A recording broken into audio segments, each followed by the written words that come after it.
This podcast is brought to you by Purposefully Different Productions and is proudly sponsored by Little Dish, makers of delicious fresh meals for kids that are an absolute lifesaver on busy days. I love these meals because they are different to other kids' meals out there. They include a variety of ingredients, lots of textures, and are made with little taste buds in mind. Before we get started on today's episode, here's a word from our friend Giovanna Fletcher. At Little Dish, we've spent years perfecting delicious, healthy, fresh meals guaranteed to be eaten by kids. Except when you sprinkle cheese on top instead of letting them do it, or if the little dish is served on the red plate or the yellow plate or the blue plate, or when you talk over them, or when they can't wear their reindeer antlers because it's summer and they're in the loft, or on Mondays or on Tuesdays, Wednesdays, Thursdays, Fridays, Saturdays, and potentially even Sundays. Good luck and Godspeed. Little Dish. Healthy food kids love. Find us in the chill dial. Hello and welcome back to How to Feed with me, Charlotte Stirling-Reed, the parenting podcast that brings you reassurance, confidence and practical advice on feeding your baby, toddler and your whole family. Today's episode is a fascinating one. I'm joined by the brilliant Dr. Giles Yeo, geneticist, author and all-round expert on the science of what makes us eat the way we do. We're diving into a topic that so many parents ask me about. How much of our children's appetite, food preferences and eating behaviours are shaped by their genetics? And how much of it is down to the environment we create at home? Can your baby be born a fussy eater? Or are some kids just naturally more hungry than others? And what does the science really tell us about the balance between nature and nurture when it comes to food? If you've ever wondered why your siblings have completely different eating habits or felt really frustrated trying to help your child eat well despite your best efforts, this episode honestly is for you. Giles, thank you so much for coming. I'm really, really thrilled that you're here on the sofa next to me to talk today. Thank you for having me. So first of all, you have a fantastic job, but it's very complicated. Can you tell us a little bit about what you do? I think it's complicated anyway. No, it is actually is ridiculously complicated, but not. So my title, for whatever reason, it's a long story. My title is the professor of molecular neuroendocrinology. And it's one of these things where you can only have one professor of one type at Cambridge, so you got to pick something. So at the end, all the easy ones have been taken. Biology, genetics, all taken. So molecular, we understand, small bits. Neuro, we understand. Endocrinology is the study of hormones. So actually, if you put all that together, I study how hormones south of the neck communicate with the brain at the molecular level. That's my day job. That's a very simplified version and I like it. Because that is quite a title, isn't it? It is, but that's because it's like Yoda, right? So by the time you actually move all the words around, that was the only professorship left available for me. No, I love it. Yeah. Well, it's perfect. So first of all, I work with parents a lot. And in my experience, parents really struggle when it comes to feeding kids with two things. One is kind of getting them to eat in the first place, that learning about how to eat. And number two is around how much children should be eating. So I definitely want to talk about these two things. But with that all in mind, what do you, in your experience, with regard to children's eating habit, is likely to be genetic versus learned? So big question, but children's eating habits, what's genetic? How much of it is learned? It's going to be, roughly speaking, half and half. I'll give you an example. So my wife and I, okay, just give you an example. So my wife's English, and we both are carb lovers, okay? However, the way that we consume our carbs are completely different. So my wife likes it in the form of bread and pastry. I can take or leave bread. Whereas without backing myself into a stereotype, I like rice and noodles, okay? Both carby. But now, clearly, that element, the fact that I eat rice and I eat noodles versus bread for my wife, that is taught. It's cultural. So culture is taught. The love of carbs, however, is going to be genetic. Okay. Right? Because that's not a taught thing. It's not, no one's going to be shoving bread in your mouth saying that, right?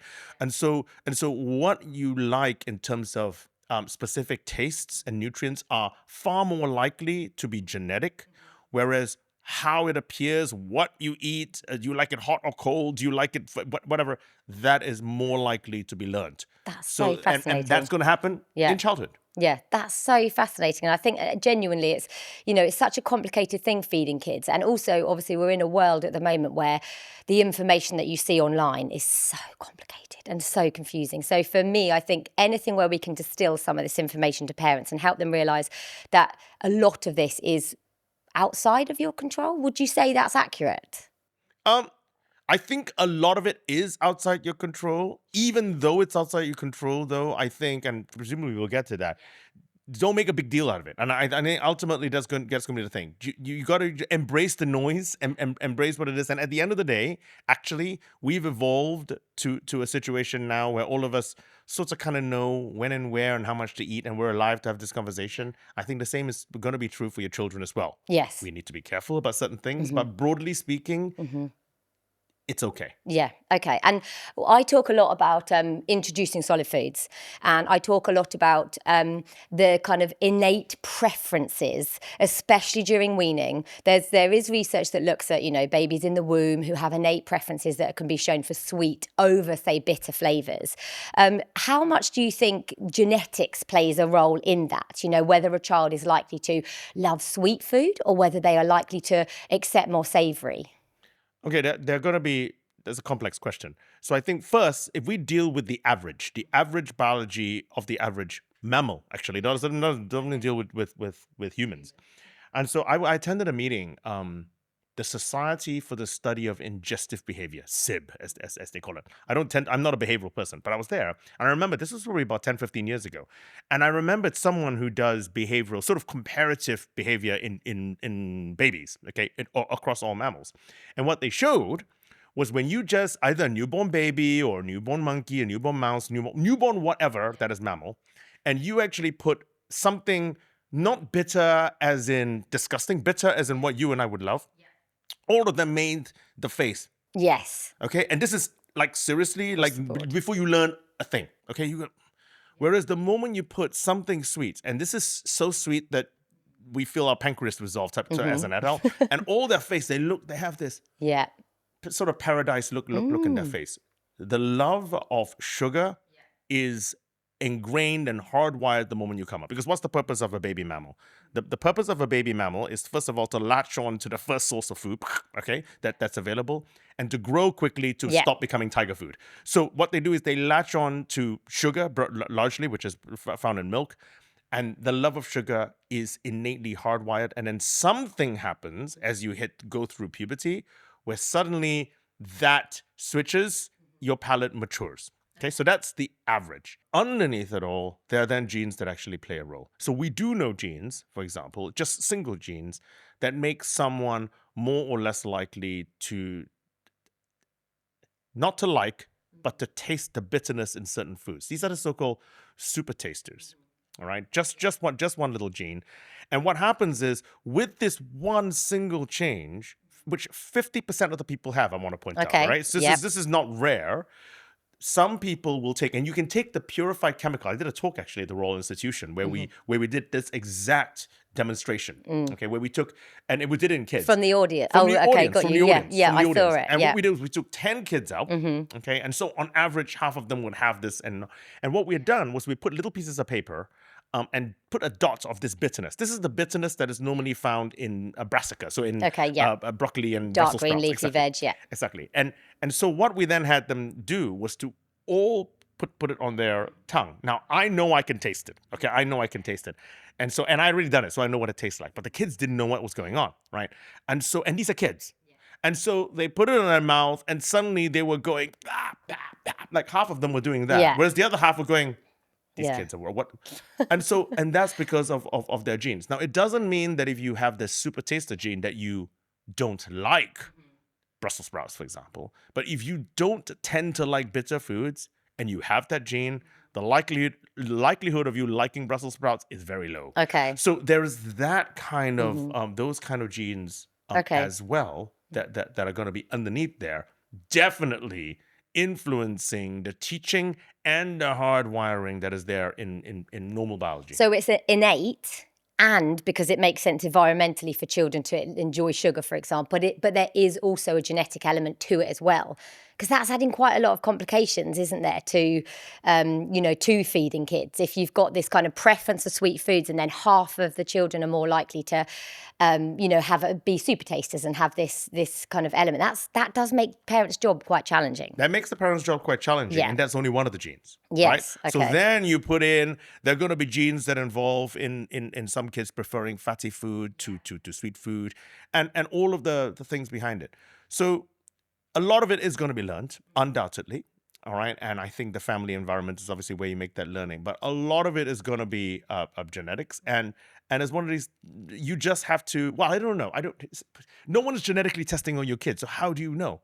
And so this is why you just have to sort of just you got to go and see what your kids like or do not like. And at some point, it will be quite clear that actually, it doesn't really matter how you threaten them. Don't do that. But Yeah. you know what I mean? Yeah.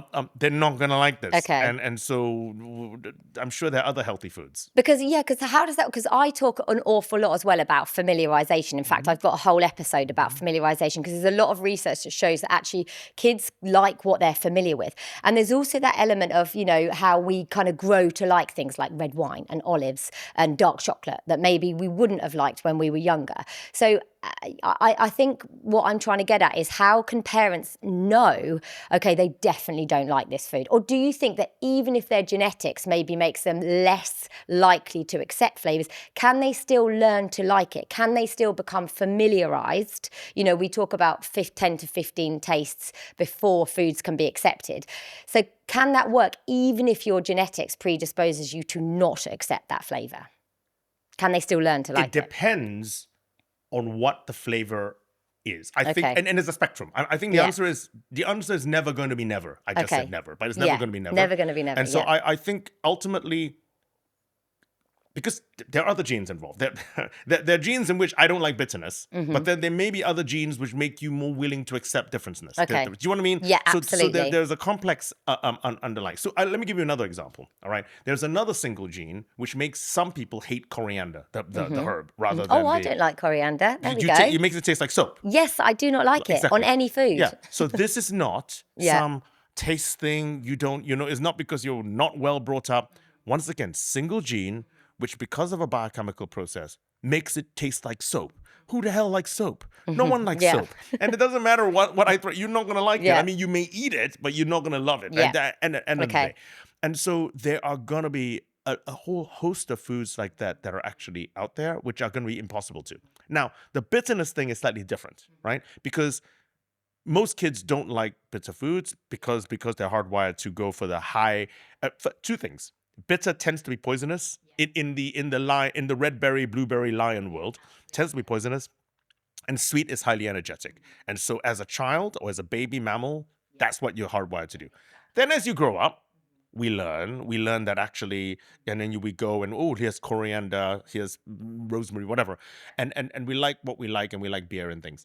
And so there is then the segment where the moment you get past the helpless mammal scenario, you then begin to your palate does actually mature, for lack of a better term. And some people's palates take longer to mature than others. Some people's palates never mature. Absolutely. Yeah, exactly. And I think there are also a lot of genes that actually underlie that. And we understand less of it than we would like. Yes, of course. But undoubtedly there are genes that there are things that are out of your control. So basically, as well, kind of with parents, it's sort of keep trying. It doesn't mean that if your child doesn't like something, they won't ever. But there might be some foods that they just don't like me with coriander. I just don't like it. I don't want it on any foods. Even if I kind of was offered it 20 times, I probably still wouldn't like it. You wouldn't because it would taste like soap. So until you like soap, you're not going to do it. And so I think the way to do it would be just to keep offering variety. And actually you'll begin to find out that they don't dislike all vegetables. They only dislike certain vegetables. If that's the case, well, come on, why are you starting a fight in your kitchen? Exactly. So there's so much variety to have. There's so much variety. Then find the stuff that they like to eat, and then sort of maybe Trojan horse some of it in and see whether or not they will notice it later. I love it. And the relaxed approach is just the best. Variety and relaxing about it is two huge lessons for parents. So I love that you've said that yourself. Yeah.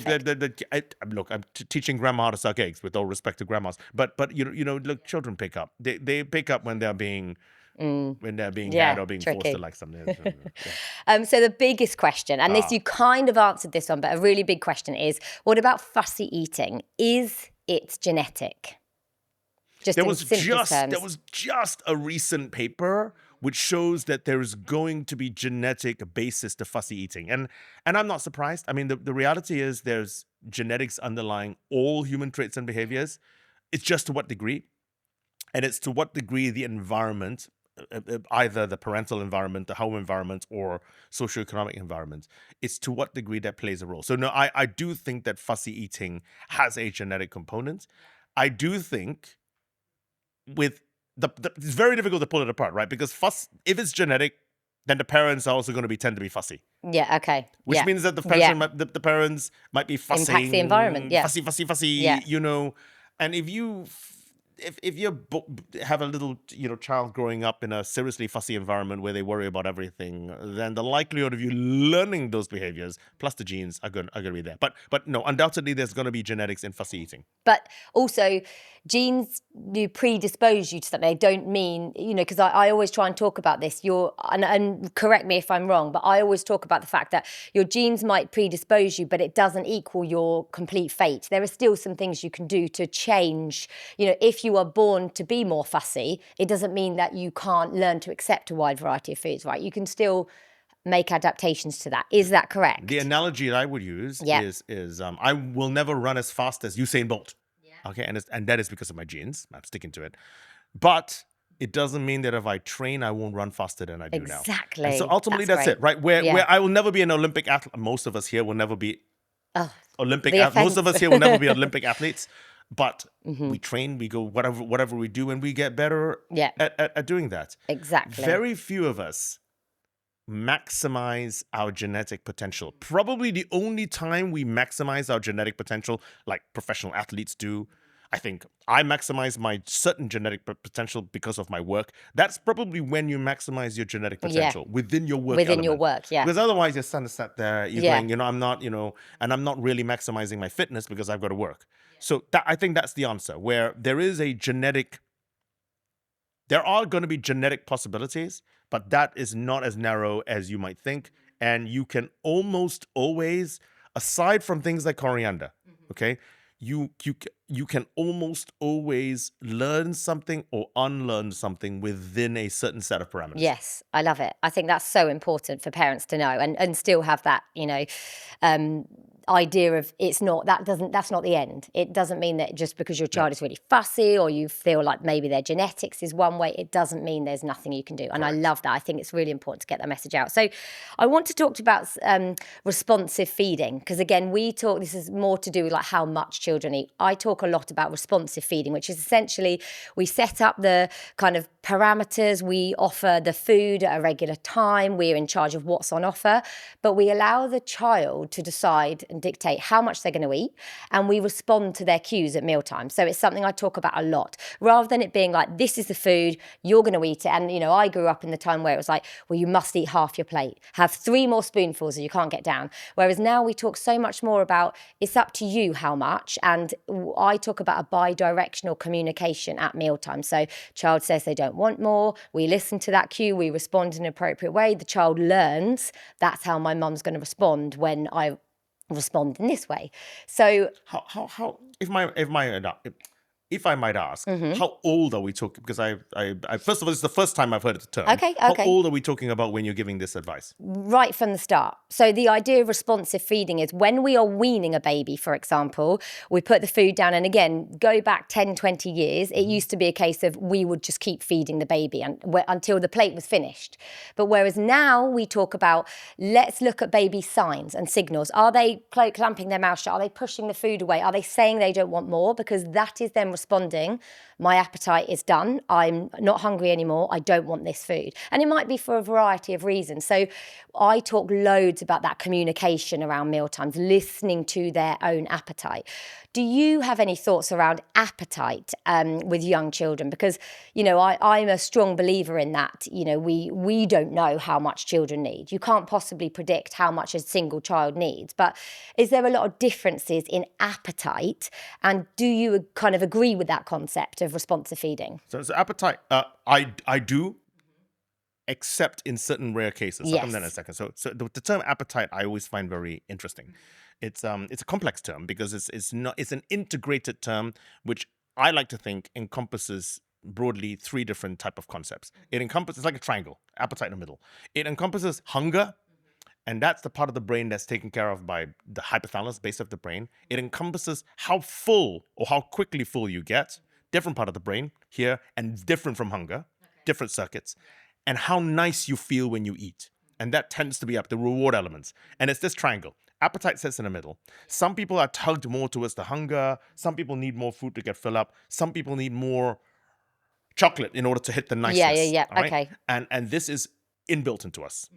Okay, and so this shape of the triangle, sort of the same area, but this actually changes.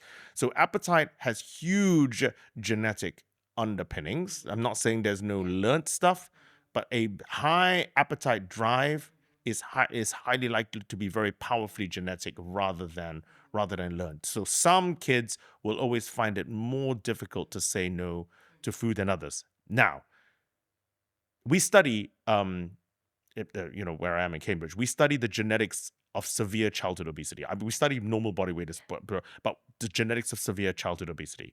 Just to be clear what severe childhood obesity is, this is 99.99 centile. So these are 3-4-year-olds who are 100 pounds. Okay, so I'm not talking regular. Yeah. But then we look at onset of obesity before the age of 10, but actually the vast majority are before the age of 5. And the reason we pick that, particularly that early cutoff, is, as you said, normally, under normal circumstances, children will stop eating when they're full. Yeah. Unless there's something genetically, unless a circuit has been broken. Okay. And we've found that if you concentrate on that area of severe obesity before the age of 5, maybe 10, then we enrich for these real severe, really rare mutations in order to actually understand pathways. In that situation, that's a very difficult situation, but it's super rare. Yeah. It's super rare. But what would you do in that situation? So how can you help that? Because obviously, as you said, there's almost like a pathway missing. So how do you help these children to feel full or to learn that? Can you? It depends on what the problem is. I mean, we were talking before we started recording about the fact that actually, and like I said, they're super rare, but they're out there, where we have had parents with kids that are so clearly have a genetic issue, right? Rather than anything else, but yet have the kids removed from them by social services, for child abuse. Yeah. Because of a misunderstanding, a tragic misunderstanding of what's happening. Look, I think in these circumstances, there's very little you can do without medical support, either from a geneticist clinician, and now it really depends on where the mutation is and what pathway it is. There are certain pathways. So just briefly, your brain needs to understand 2 pieces of information, internal information, all right, in order to influence your food intake, no matter how large you are or small you are. It needs to know how much fat you have, because that is how long you would last without food. Okay, so that's long-term energy. You need to know that. And it needs to know what you're currently eating and what you just ate. And these are signals that are going to come from your gut. Okay, your gut, your stomach, and your gut. And all of these are hormonal. And so what happens is your brain senses these long and short-term hormones, and then sort of figures out, well, he has 2 kilos of fat and ate 300 calories last night. So therefore, you should be hungry, okay? And so they eat. And it integrates that signal. If you have a mutation within the fat-sensing part of the brain, those tend to result in severe obesity. But there are now drugs that specifically target that fat-sensing part of the brain. And so those kids can get, very rare, but those kids can get those type of drugs that Okay, that help. So when you get that, there is nothing the parent can do without any kind of support. Okay, and that's really good for parents to know as well, I think. But like you're saying, this is very rare. How rare are we talking, do you think? I mean, I know it's a big question, but no. So I think we do know. So I mean, there are, in the whole pathway, there are some that are rarer than others. On average, however, if you actually take the entire pathway, this fat sensing pathway, we have found that 0.3%, so 1 in 300 of the population, of the species, we think, will have mutations in this pathway. Now, if you then, however, enrich for it, so in other words, if you end up with if you run an obesity clinic, or you run a situation in which you are dietitian, nutritionist, in which you're seeing kids with issues with eating, that can rise up to 10%. So it's rare, but not that rare, actually. So within the cohort in which you are concerned about, it is a significant percentage. Within the broader population, 1 in 300 will have a mutation in there. So no, 99.7% of us will not have that problem. And in terms of, so one thing, because obviously, like I mentioned about responsive feeding, it's something that many of us practice in, with the general population.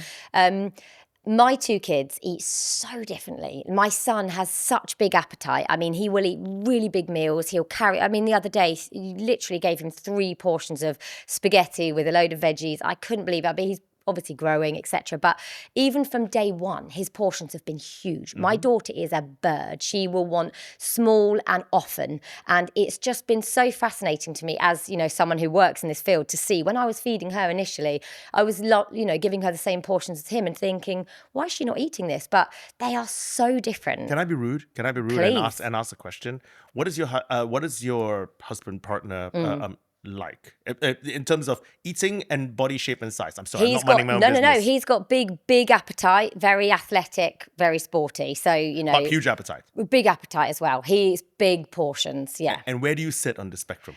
Do you know? I think I am definitely a smaller appetite, but obviously it changes over time. I eat a lot as well, but definitely I don't need very much to fill me up, and I can fill up quite quickly. Whereas my husband will just keep going. Is that the answer? No, I was just wondering because it's sort of like in very many ways it's like Mr. Potato Head. I find myself sometimes at whatever, Stansted Airport at the 5 a.m. flight to Mallorca or something, and you're there with your 2 liters of Starbucks coffee, and then you see, and I love to people watch. I mind my own business. I don't open my mouth, but as a geneticist, I like to people watch, and you see families. You see families, summer vacation families that go by, and what you can see. So I don't know because obviously they're just wandering by, so you don't know what their eating is like. But you can see their body shape. Yeah. Body shape. Powerfully genetically influenced. Very, very, very little you can do about changing your shape. Okay. Don't you booty bust all you want. Yeah. It's not going to change anything. Yeah. And so it's always very interesting for me to see, oh, look, does the daughter look like the mother or the father? Yeah. And body shape is very, very powerfully, I'm thinking. But genetic, actually, appetite probably is as well. Too, okay. Yeah. So you think that with my kids, they just got genetic, my daughter eats little amount, that's her genetics. My son eats a lot. It's not to do with sex? No, sex does play a role. Okay. Okay, but at key points. Before the age, pre-puberty, they're very androgynous. Okay, got pre-puberty, there's no big difference. Puberty, bang. Yeah. You will see big differences then. Okay, Then obviously then interesting. as women, look, men are very boring people. We get born, we think about one thing, the other thing, and we die. So nothing much happens to men. Women obviously go through a life. Lots of hormonal changes, so first of all, there's obviously puberty. There is, if you choose to be, then there's the pre-pregnant woman, like never been pregnant woman before. And if you choose to have a child, the pregnant woman, who's a completely different species, because you got to keep a parasite. Yeah, I have a child, alive. By the way. Yeah, parasite alive for 9 months. So then you have that, and then post-pregnancy, some women snap back like rubber bands, right? Whereas other women don't give up the baby weight. Yeah. And then post-menopause, and at which point all of those are marked by enormous hormonal changes, and then you begin to see differences in behavior. Why do some women lose the baby weight and some don't? How come some women, when they hit the menopause, they change shape severely? So in early childhood, the sex differences are very minimal. Okay, that's Post-puberty, interesting. you begin to see sex differences, yes. Okay. And in with, my 2 children, if for other families who maybe have a similar situation, first of all, do you think that you should let them eat to, would you encourage in the normal population to let them eat to appetite? So my son who has the 3 portions and my daughter, that's okay, right? It's okay to have those genetic differences, the appetite differences. We shouldn't be trying to get someone to eat more or less, for example. No, I mean, look, I think clearly there are rare conditions in which the moment you are looking at disordered eat, this is very different. This is not the conversation we're having, right? But no, I think you should let the kids do what they do. That being said, Caveat. I think as kids, that being the situation, but it is still a relatively controlled environment because ultimately, whoever puts the meal on the table there's still a finite amount of food that one has put on the table. Some people serve it in big pots. Other people serve it like MasterChef, and there's food in front of you. Whatever you do in your house. And so there's only a limit to which you can get to. I'll just give you an example from my son. Yeah. He's 24 now, incidentally. Yeah. Okay. And I won't use his name, and he will never watch this, so that's fine. So my son, I love my food. I love my food, but I also love to exercise. Okay, so I'm not a skinny person, but I love to exercise. My son loves his food, but hates to exercise. Okay. Herein lies the beginning of the story. So look, as a child, he always loved his food, but he ate what I gave him and what have you. Oh my God, he went to uni. Okay, and we hear about the freshers, 14 freshers. I think he had the freshers, well, at least the freshers in uni. He gained 50 pounds between 18 years old and what. I ended up actually putting him on one of these new weight loss drugs beginning of the year, and he shed now 40 of those pounds. And what happened there was the reason for the freshers 15, whatever it's called, where at home, even though you have a higher appetite, I've only cooked one chicken. You know how many? How much can you actually eat, right? And then so what then happens was the moment, however, he then had free choice. Then you actually saw what happened. So it's interesting, but so I wouldn't worry too much, because at the end of the day, you cook a portion size. Everyone is alive. Everyone is feeding. It'd be interesting when your kids get into adulthood, into uni.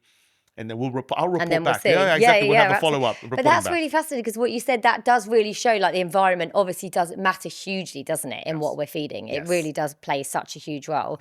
And just while we're on that subject, you mentioned about the weight loss drugs. I know you've talked about this a lot on podcasts, and could you just really, because obviously we're not really talking about that today, but I know a lot of people listening will just want to hear your take on the weight loss drugs and what we're seeing at the moment. Because I know you speak often about them, I guess, them being misused. What's your thoughts? So very briefly, these, I told you about your brain needing to know two pathways, fat and gut. Okay, the weight loss drugs mimic gut hormones. Okay, that's what they are. They're modified version of gut hormones, so they're a natural hormone. They go up. They make you feel fuller. You eat less. You feel full. You eat less. You lose weight. They've been trialed in adolescents, but in young kids they don't get the drugs. But I do not think they are a silver bullet for making you feel fuller. That's what they are. They'll make everyone feel fuller. But what they won't do, so in other words, they'll just make you eat less of whatever the hell it is you're eating. You are actually eating, If you're having a healthy diet but just having too much, fine. If you're eating chips and Oreos, you'll just eat less chips and Oreos. So I think what the drugs are not a silver bullet for is improving your diet. You still need to do work on that, and you also need to exercise, obviously, to maintain muscle mass. But crucially, they're a drug, which means that if you stop the drug, the weight will come back on. It will stop working. So in other words, depending on how it's used, do you want to take it forever? Some people may have to. Do you want to stop? If you want to stop, the only way to keep much of the weight off is to use the opportunity while on the drug to actually change your feeding behavior. And can people be on it forever? Okay, these drugs are relatively new. We'll have to see. I do think, however, that the large proportion of people who are on these drugs will be on these drugs for a long time in some form or other. Okay. But obviously, because the thing that always concerned me is just, the nutrition, the actual nutrients that are being taken in. Because if you're limiting your diet and, like you say, you're not eating the right things, you can be malnourished. How are you getting iron? How are you getting, zinc, vitamins, and so. And one other thing, which since you have a platform, which I just want to say because it's important. These drugs are really good and useful because they're powerful and they work. These drugs are bad because they're powerful and they work for anyone. They work for a 300-pound man looking to lose 100 pounds. Fine, that's what they're designed for. They'll work for a 16-year-old girl who's 75 pounds. It doesn't matter what your starting weight is, they'll make you eat less. They're drugs, they should be prescribed, they should be used not as a cosmetic drug. Thought I should say that. And, you say prescribed, because I think that's one of the biggest concerns, and they're not a cosmetic tool. Yeah, absolutely. Right. Love that. Thank you for that caveat as well. So we're getting into some summaries now, because we're nearly kind of there. And honestly, this has been so fascinating. I'm so grateful. I cannot wait to listen back myself. But given what you know about genetics, what would you say for a parent is the best way to encourage variety in a toddler and child's diet? I mean, you've probably kind of answered that, but what if there was a parent here right now, what would you be saying? How do we get variety into a child's diet? Provide variety. Okay. So I think that's gonna be the answer. And don't really. I know it's difficult. I do know it's difficult because I'm the one who does the cooking. Yeah. Where you've made the meal, whatever the meal you made, and then suddenly Rejected. don't get too stressed about it. Maybe they really didn't like the food that you actually made them, not because you screwed it up, but because they didn't like elements of it. And so I think just seriously, don't be offended when your kids don't like some of the things you make. It's just keep providing variety. And the moment you do that, the moment the kids know that actually at any point I might be getting different colors, different this, different that on it, that's the easiest way to do it. Love it. And that's exactly what I say. I mean, there are obviously differences. There's, children with ARFID and children with PFD, pediatric feeding disorder, which is a different kettle of fish. Correct, exactly. correct, and we correct, are talking about that on the podcast. So I've got someone coming to talk about that too. So, but that is exactly what I would say. And I love it. So can I just ask, again, another couple of kind of summary questions. Based on your research, what advice would you give to ensure children grow up with healthy eating habits? I mean, I love the fact that you used your own example of where you maybe had to, somewhat intervene. But how can we try and have children who like healthy food, enjoy exercise? Is there any kind of tips? And again, I know you've touched on a lot of this. The problem, I don't think there is a shortcut to this. I really, really don't think so. I mean, we have issues with adults with obesity, adults with disordered eating, adults with all kinds of things, and that's a different scenario. I think we have the opportunity with our children at all ages in order to teach them the best way forward. But the way to do it is to not make a big deal out of it. So always, I think two things, and I know it sounds like I sounded like a fortune cookie, but listen, two things. All right. Variety, including chocolate cake, including Brussels sprouts. All right. And moderation, which means that, listen, it's a birthday party. It's Halloween. It's freaking Christmas. Are they going to be eating too much chocolate? Yes. Yes. Are they eating too much chocolate every day? That's when the problem begins. Yeah. So I think what you want to do is those two things. Are they having a variety of so-called good and bad foods? I'm not a big fan of the term bad foods, but variety and moderation. And as long as the entire diet, this is true for adults as well. Overall, if the diet, I always think about diets over a week. Exactly. Where there's weekends, there's weekdays, there's all kinds of things, there's birthday parties, there's and so variety and moderation, and don't overthink it. Yeah, love it. And what I've got from a lot of this conversation is the environment does really matter. So what you're doing, your role modeling, what you're offering, how you're offering it, how you're responding to your child, all of that matters so much. So even though we know from what you said, genetics does have an impact, it really does, it doesn't take away from the fact that the environment in which we feed our children is still absolutely crucial. Would you agree? I would definitely agree. I'll leave you with one, to my mind, a tragic statistic, which I think always needs to be. Look, I understand the very much like the people I teach and the people that listen to me, the people that listen to you are going to be sitting within a specific socioeconomic band. Yeah. I understand this. Yeah. But I just need to press home the point that if you actually look at the bottom quintile, the bottom 20% societally, children. Okay, if you look at primary school leaving age, so looking 11-year-olds, right, leaving, that if you are in the bottom quintile, your chances of having obesity, well, let's top quintile first. People listening to this podcast, top quintile, the chances of your child having obesity at the age of 11 is around 15%. That's the rate. Too high. Too high. Yeah. If you go to the bottom quintile, 35%. What? Yeah. There is no genetic difference between rich or poor, accident or birth. That is where the environment comes in, the socioeconomic environment, where schools, where, are you in an inner city school with a chicken shop next door? That is where the situation. So yes, our genes and our biology is important. That's what I study. But do not underestimate the power of the environment and actually of socioeconomic status. Yeah, love that. Really great. One final question. What are some of the most exciting areas of research coming up for any of the work that you're doing, not necessarily in children, but I mean, it's fascinating. Like you said, we still don't really know everything by any means, do we? The same with gut health. We do not know everything at all. What's new? What's exciting that you're kind of learning, finding? Is there anything really new that would be interesting for you to talk about? Okay, so two things. Yeah. One south of the neck, one north of the neck. Okay. We start with the brain. The problem is we now know the genetics of feeding behavior. All feeding behaviors always involve the brain, which means that understanding it is very difficult because we can't get into a human brain while we're still alive, okay, Yeah. for obvious reasons.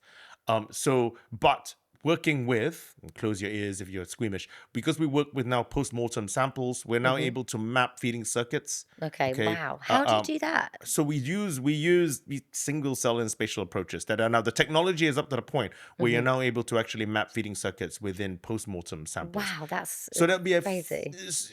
Most of our feeding circuit understanding have come from animals. Now I realize mammals are mammals, and I've given you an example. Yeah. But we still need to understand in the human brain. So that's one exciting thing that's happening.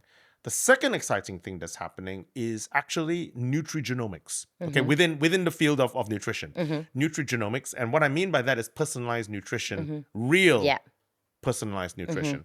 Now it's still got a long way to go, but it has really come in leaps and bounds, and primarily because of our improved technology in tracking what we eat. Now, even today, what should be the easiest thing to measure is actually one of the most difficult, and that is tracking what someone eats accurately at scale across the population level. Okay, yeah. Because you're normally dealing with these stupid diaries. Self-reported data, yeah, of course. Whereas I think with these large language models, with just AI models, where you can now take a picture of food and suddenly it knows it's, Exactly, yeah, calories. and it then extracts the average amount of nutritional tracking. The genetics is already in a spot where we can do genetics easily. The interpretation is difficult. It still costs a little bit too much money. Where we need now are the measures. And if we want to do real, true, personalized nutrition, do I like bitterness, fat? Do I respond to a keto diet, whatever, okay? Then we need to measure what someone eats accurately. Okay. And we all have our godforsaken phones. I take too many pictures of my food. But if that can suddenly be a true food diary of tracking what you've eaten, how much you've eaten, macronutriently, right? Then I think the real exciting thing is now trying to understand the genetics of feeding behavior down to really quite granular levels to truly personalize our diets. And so what you mean is we would then be able to feed back like on what kinds of things people should eat based on their genetics. So you're saying that what kinds of people are more likely to like or dislike. Okay. And so therefore, and actually, look, already at the stage, we have all babies, all new babies that enter NICU, the intensive care unit, are already whole genome sequenced to rapidly find out why they're there. Okay. I think we're within a decade of having everyone sequenced the moment they pop out. Okay. Because then we'll get to the point where actually it's not going to be that expensive. What we do with the data, that's a discussion for a different day. Yeah. So with all that genetic information there, can we utilize it to do something useful, to stop the fights at the kitchen table? I mean, if you know your kid is never going to like coriander, don't freaking put it in the salad. I know exactly, right? And so it's a while away, but that I think is one of the most exciting things. But what about for health? So, for example, what about if you are more programmed to have obesity, for example? Could you then essentially tailor a diet? You could, tell a parent that and tailor a diet for that, would you say? I think so. I think so. So the moment we get better at predicting, the difficulty always is, as we've discussed, is it's not only about the genes. It's always about the environment as well. Too, yeah. Okay? So within whatever environment you're working, can you supply, within whatever genetics you have been born into, can you optimize the environment to optimize your health? Exactly. That is going to be the really, all health, right? Yeah. We're talking about nutrition here, but it could be obesity, it could be risk for diabetes, it could be risk for any number of different things. But ultimately, that's what certainly all us geneticists want to know. We are born with a set of genes that we can't do anything with. Okay. How can we optimize the environment to maximize Love it. Yeah. to maximize the our genes. And that would be the golden ticket, right? Yes. For anybody. Yes. So yeah, that absolutely fascinating. Thank you so much. Honestly, I cannot wait to listen back. So I'm really grateful for you being here. Thank you very much, Giles. Thank you for having me. Thank you so much for listening to this episode of How to Feed. It's so reassuring to know that while genetics do play a role in our children's appetites, there's still so much we can do as parents to support children in developing a healthy relationship with food. And that brings me perfectly on to the next episode, where I'll be diving into something really practical, which is the topic of responsive feeding. I'll be talking all about how to tune into babies' hunger and fullness cues and how to build trust at mealtimes, as well as what signs to look out for that your baby is full. If you enjoyed today's episode, please do subscribe, share it with a friend, or leave a quick review. It really makes a big difference. And finally, a huge thank you to Little Dish, who not only support the podcast, but let us film it in their headquarters as well. This episode of How to Feed wouldn't have been possible without my sponsors, Little Dish. Their meals are fresh, delicious, and made with ingredients that you would find in your own kitchen, making them a brilliant option for busy days.